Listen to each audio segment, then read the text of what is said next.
రానే వచ్చాడు యమ్మ రామయ్య వస్తూ చేశాడు యమ్మ ఏదో మాయా సీతకి రాముడే సొంతమయ్యే చోటిది నేలతో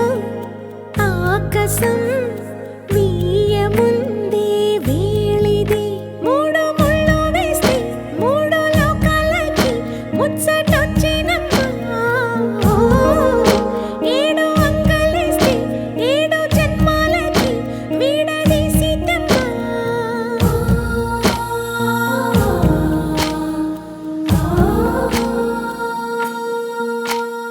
సీతమ్మ వాకిట్లో సిరిమల్లె చెట్టుపై చిలక వారింది చిలకమ్మ